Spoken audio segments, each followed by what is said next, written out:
In a world where carbs are your enemy, you need one man to help you fight your battles. That man is Jimmy.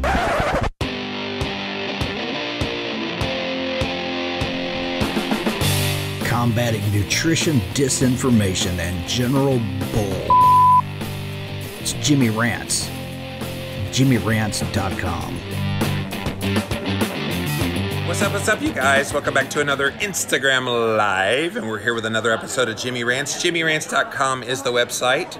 If you want to engage in the content live, hop on Instagram. Instagram is at Livin' Low Carb Man, LIVIN LOWCARBMAN. Once you're there, you can actually access the content live, just like Evie and Bertrand and all sorts of people coming in right now. You can also watch it for up to 24 hours on replay, but if you don't catch the replay, it's all good. We put them up on YouTube for you. Go type in Jimmy Rants. You'll find 180-something episodes, you guys, so go check it out. Finally, we have the best of the best moments of this here show in podcast form, both on Apple Podcast and on Stitcher. JimmyRants.com is the website. Today's Jimmy Rants, I am still at this crazy conference, Metabolic Health Summit in Long Beach, California. There's Long Beach again. And so I have another guest who is a great friend of mine. His name, Mike Mutzel. You may know him as Metabolic Mike. Go follow him in the little pin post down there. What's up, Mike? Hey guys, how you doing? Good morning. So Mike is the author of a book called Belly Fat Effect. Belly Fat Effect. Yeah, You're all impressed about. I remember that? No, that's amazing.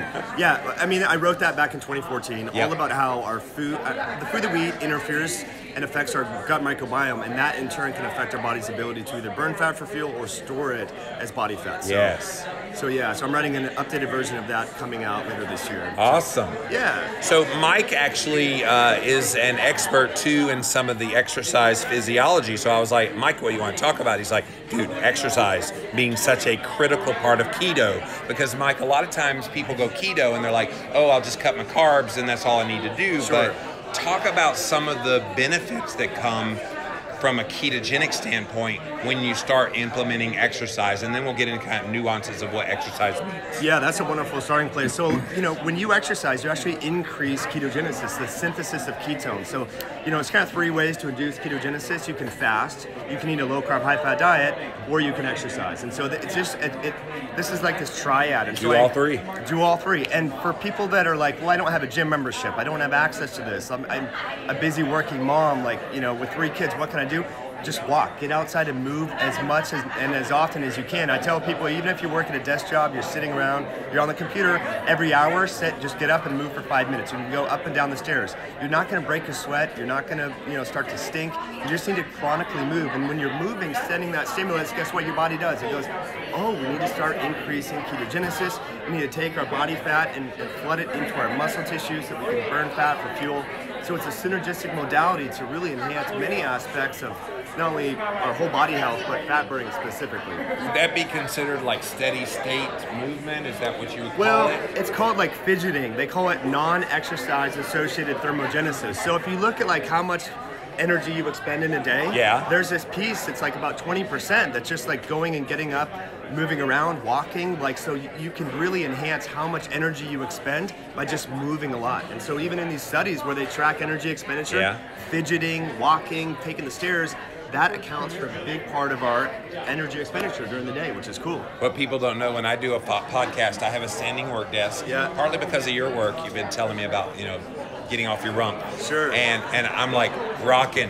Dude, that's like why you're so constantly. energetic and your brain's on and you're so quick and witty, right? Yeah. So you're sending blood flow to your brain. I mean, it's amazing. So, yeah, exercise I think is understated, and a lot of people think they need to get a gym membership and all that. This morning I brought we're at a hotel, we're at a conference. I had some road exercise bands, just did some military presses.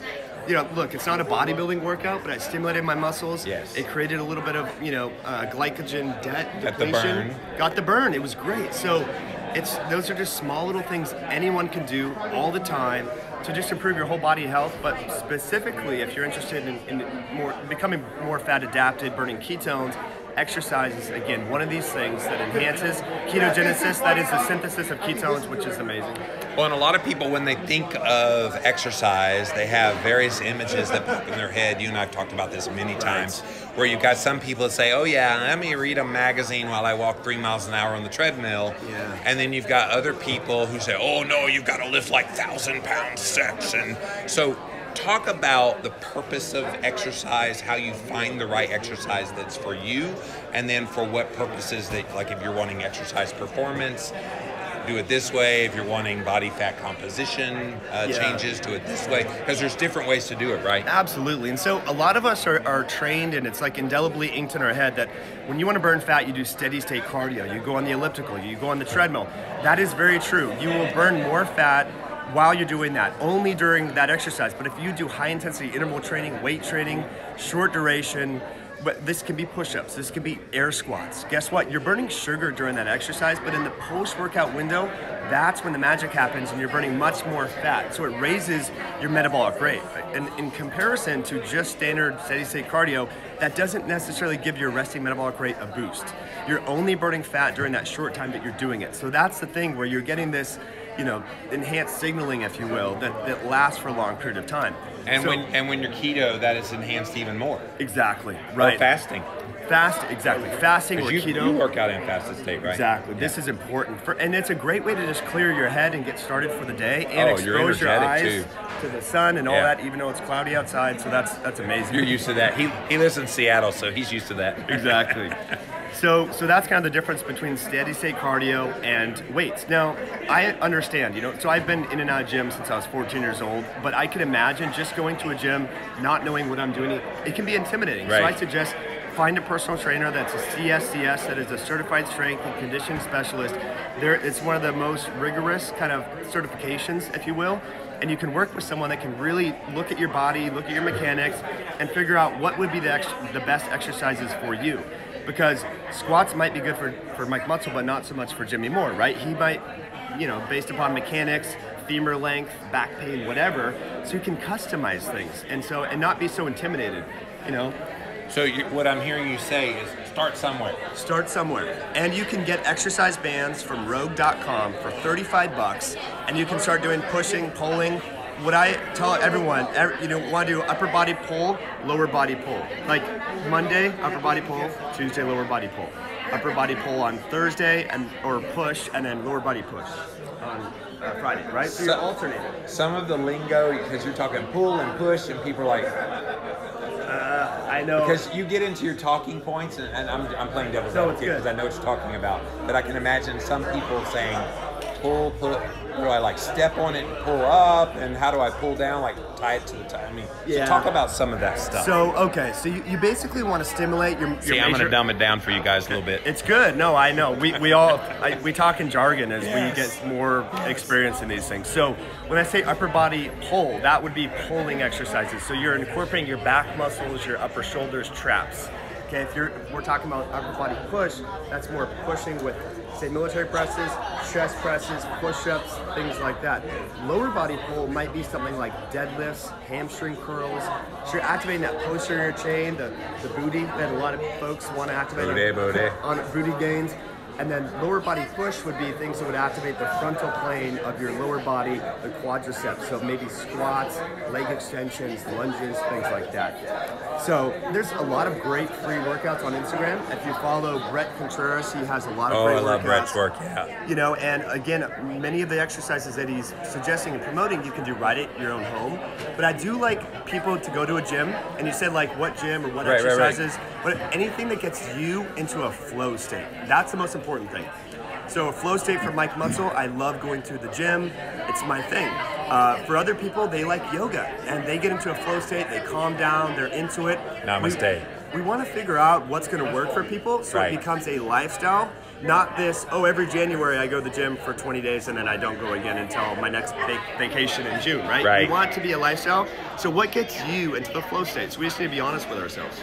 Can you talk about why going to the gym in a fasted state, You're not going to be starving. You actually have just the opposite happen. And even when you're done, people say, oh, you got to go load up on protein really fast after you're done working out. But you're actually going to slow down some of the benefits doing that, right? Yeah, that's right. So one of the advantages of working out in a low state is you enhance autophagy and you enhance glycogen depletion. So you're burning through your stored sugar, and that pivots your body into a fat adapted state. So that's going to kickstart these little cells within your cell called mitochondria. That's really kind of the energetic powerhouses of our cells. Those are going to be amplified, and you're going to actually increase levels of amino acids and so forth through gluconeogenesis, essentially, because you do want to burn a little bit of sugar if you're using your muscles. But again, once you kind of deplete that glycogen, deplete that sugar, the magic happens in the post-workout window, like Jimmy said. So autophagy, the cellular regeneration is going to increase, longevity enhancement, all these different signaling pathways get upregulated, which is really, really powerful. And I found that I can, and a lot of people in the ketogenic community report and kind of confirm this, we think that our strength is going to go down. We think we're going to be weaker. Our muscles are going to be stripped away. That's the opposite. It's the opposite. Is it the HGH, human growth hormone, that's doing that? I think the body doesn't want to just deplete muscle tissue, right? Because, humans evolved to go out and forage and hunt for food when food is unavailable. So if you just became weaker and weaker and weaker, you wouldn't necessarily pass on your genes. We wouldn't be here today. You and I wouldn't be here.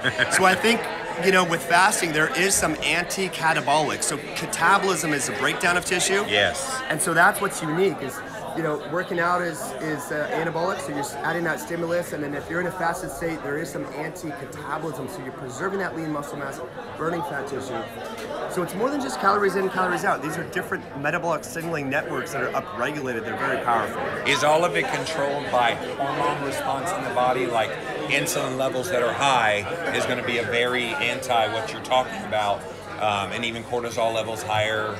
Does that play a role? Yeah, hormones play a huge role, and so that's absolutely part of the signaling cascades. But just like moving your muscles itself. So we hear about in the immune system cytokines. In the muscles, there's myokines. These are literally signaling molecules released from your muscle tissue when you start moving it that go out to the liver, go out to the fat tissue, go to your brain, and change the whole metabolic milieu in the body. So exercise is medicine. In fact, if drug companies could make a drug that did everything that exercise do, it would be a blockbuster, but they can't because it's this network biology effect, which is so powerful. I've heard that same thing about keto. Yeah. And about fasting. So take the blue pill all 3 times. So exactly. All right, guys. So that's keto on an exercise on keto. Let's see what you guys have to say. Welcome in. Welcome in. All right. Hello, everybody. Lots of people here today. Yeah. Kimberly says you're a blessing. Oh my gosh, thank you so much. I know this is controversial. Is it really best to exercise fasted? We talked about that. And in the morning, Zita wants to know, does the morning, evening, does it matter? You actually will burn a little bit more fat in the morning, but unless you're a professional, because fatty acid oxidation enzymes are upregulated in the evening when we're sleeping, our mitochondria, which is where we burn fat, is really active. So this ties into the lifestyle too. If you're not sleeping well, or you're staying up late, you might tend to, store more body fat. Is that connected to the circadian rhythm? Exactly. So from a circadian... I know a little bit of this. Jimmy knows this stuff. From a circadian biology perspective, you're primed to burn more fat in the morning. So, but look, I tell people, if you have to get 3 kids out the door to school, don't beat yourself up over it. Exercise, fit it in when you can. Yay, I love him, says Leslie. Oh my gosh, you got a fan. Healthy Utah Keto. Hey Mike, I wish I had all the knowledge that you have inside your brain all about these topics. I'm a huge fan of your YouTube. Yeah, amazing. Go follow. Tell them your high intensity health. Yeah, if folks do want to connect with me, which I would love, if you do, send me a DM if you enjoyed this. But my main page is on YouTube. It's High Intensity Health, all spaced out. How many followers, subscribers? 160,000 something. He got a plaque for getting 100,000 followers. I'm like, but good job. Thank you. Yeah, just being consistent over time, right? So. And he's a great interviewer as well. So thank you. He's given me the great privilege to flip the script on him today. Lori says, where can we get basic beginner info for exercise? So that's Brett Contreras. Yeah, so my wife and I do have some videos on our YouTube channel. Follow Dr. Deanna Muscle on Instagram. That's her handle. So we do film all our workouts. And so we're just giving this to you for free. Some of it you might think is advanced. Some of it you might be like, oh, I can do that. So all right, I know. Let's get Mike to do a quick sample of a basic beginner, something that they can do. Okay. So I really like the squat. So basically, it's like this. So what you can do is squat down like this. And if you want to, really make things a little bit difficult, you can do it on one leg, but just an air squat, 25 reps for 3 sets. So you're just going down, you're kind of holding, firing those glutes. Squeeze the cheeks. Squeeze the cheeks. And so that's literally, when you squat, you activate over 200 muscles, scientists have found through, Is that burning for you just a little bit? A little bit. I did it this morning, so I had a band on my Of legs. course, you usually have like weights on your shoulder while you're doing that, so. Yeah. So anyway, the squat is key. Yes. Push-ups. I mean, look. And that's a core workout too. Exactly. Right? Yep. Which is so key in the strength training. Very essential. So continuing the fast after exercise is best for the autophagy benefits. I wonder, because I know one of the memes that's out there is fast for 72 hours and you get a lot of the autophagy. So if you're doing fasting, could you shorten that window if you continued fasting after the exercise? Yeah, I think you can get away with not having to fast as long if you pair your fasting with exercise. Benefits. Yeah, so there's some studies in humans that have shown that exercise enhances autophagy. So they've looked at the various autophagy genes, ATG5, there's a few others. In overweight women, when they lose weight and they do exercise consistently, guess what? Autophagy genes are upregulated. So I think that's amazing. Again, so exercise, not only does it lower your blood sugar, does it make you more insulin sensitive, enhance mitochondrial biogenesis. Your mitochondria are where you literally burn fat inside your cells, but they enhance autophagy genes, and finally, they enhance ketogenesis, the synthesis of ketones. So fasting does so much. Exercise and fasting does so much. Fasting is so much, though. Yeah. There's a good book about it I've heard somewhere before, Complete Guide to Fasting. Leslie wants to know, what's the best way to break a fast when you're trying to build muscle? Yeah, this is a real brilliant question. So I never suggest breaking a fast with carbohydrates because you actually, as beneficial as fasting is for improving glycemic levels, if you've been fasting more for 48 hours, studies have shown that at the muscle tissue level, you might have some mild insulin resistance. So you want to break a fast with protein and a little bit of fat. So that's what I suggest. So it can be, bone broth. We make bone broth. It can be slow cooked grass-fed beef or lamb, things like that. Those are what I recommend. Real whole food. A lot of people like to use supplements and stuff like that. I think that's the time where you want real food. The body knows how to digest and metabolize and incorporate the nutrients from real food best. You got a couple of lovers here. Ruby says, "Hi Mike, I follow you in Deanna. Thanks for all you teach us." Amazing. So Deeds13 says, "Hey, heads High Intensity Health. You have a great interview platform." Thank you. What's a good exercise for my arms? They're so flabby and nasty. Yeah, this is a common question. So a lot of people, when they go to the gym, they work their biceps, right? But most of the fat that people get is actually on your triceps. Yes. Your triceps are these big muscles, so you want to incorporate these triceps. Yeah, so tricep push downs like that. And this is where the exercise, I did this morning, guys. Yeah. So you put the exercise band on a door in the Airbnb or the hotel, and you just do that. I just did 25 reps for 3 sets. Just burn them real quick. So did you use like a low table and like do the dips? Dip down, you like can, from a bed? Totally. But if you have bad shoulders or this that like might that, be a little wonky. So just anything to stimulate the triceps. So fat on and the even arms like behind the back. Is the favorite. I love that one. That one you'll be sore as heck. It's so sore. Yeah, which is amazing. Feel the burn. Great questions, though. Yeah. All right, guys. Amazing. That's it. Thank you so much. Grateful. Mike Mutzel, tell them how to find you online. Yes, highintensityhealth.com, on YouTube, High Intensity Health, Instagram, metabolic_Mike. Thanks for being here, friends. Really grateful for you.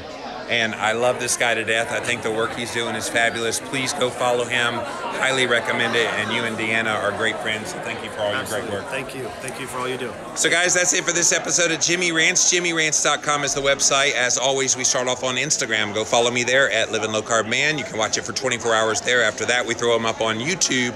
Type in Jimmy Rants. You will find the show. Finally, the Jimmy Rants podcast, both on Apple Podcasts and Stitcher. JimmyRants.com. So until next time, we'll see you then.